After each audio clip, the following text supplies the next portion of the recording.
আমি আজকে রান্না করব ইলিশ মাছ। আর ইলিশ মাছটাকে রান্না করব একদম মশলা ছাড়া। কোনো রকম আমি কালারিং মশলা দেব না, শুধু এখানে টমেটো, পেঁয়াজ, কাঁচামরিচ, রসুন এগুলো দিয়ে রান্না করব। পেঁয়াজ আর রসুন দিলে ইলিশের গন্ধ চলে যায় অনেকেই বলেন, কিন্তু এভাবে রান্না করে আপনারা খেয়ে দেখবেন, একদমই গন্ধ কোনোটাই চলে যাবে না, রান্নাটা খুব টেস্টি হবে। তো এদিকে আমি কড়াইটা গরম দিয়েছি, একটু বেশি গরম হয়ে গেছে। তো এখন আমি তেলটা দিয়ে দিচ্ছি। এই তো তেল দিয়ে দিলাম। কড়াইটা আমার গরম হতে হতে একদম একটু নিচে লেগেই গেছে। আমি দিয়ে দিলাম অল্প করে জিরে আর এখানে পেঁয়াজ কুচি।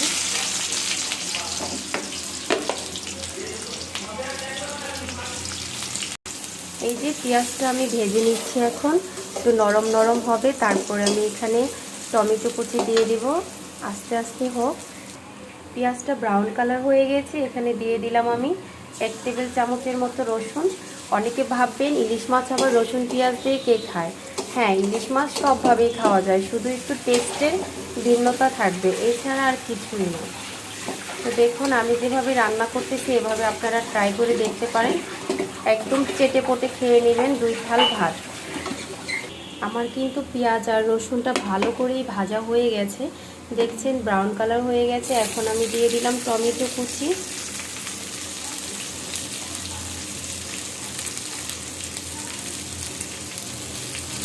একদম কোনো ভিডিও স্কিপ না করে যদি এভাবে রান্না করে খান, অবশ্যই টেস্ট হবে।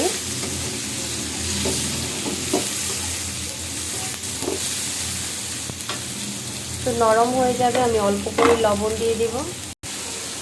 এই তো রান্নাটা কিন্তু আমার প্রায় কষানো হয়েই যাচ্ছে, আর অল্প একটু কষাবো, তারপরে আমি এখানে মাছগুলো ভালো করে কষিয়ে নেব। দেখতেই পাচ্ছেন টমেটো কিন্তু অলরেডি কালার হয়ে গেছে।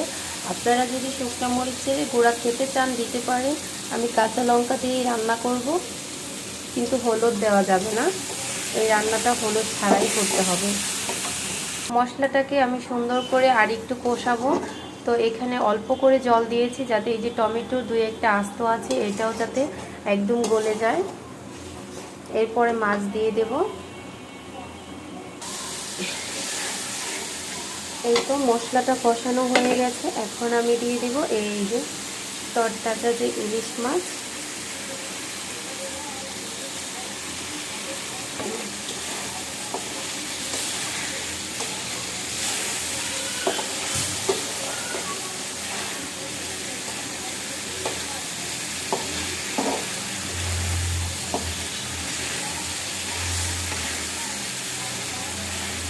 ইলিশ মাছটা বেশি নাড়াচাড়া করা যায় না, তো আমি এইভাবে একটু উল্টে পাল্টে দিচ্ছি।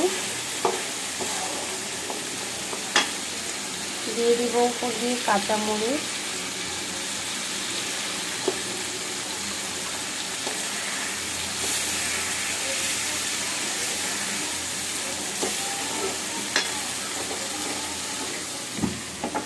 খেয়াল রাখবেন যাতে তলাতে মাছটা লেগে না যায়।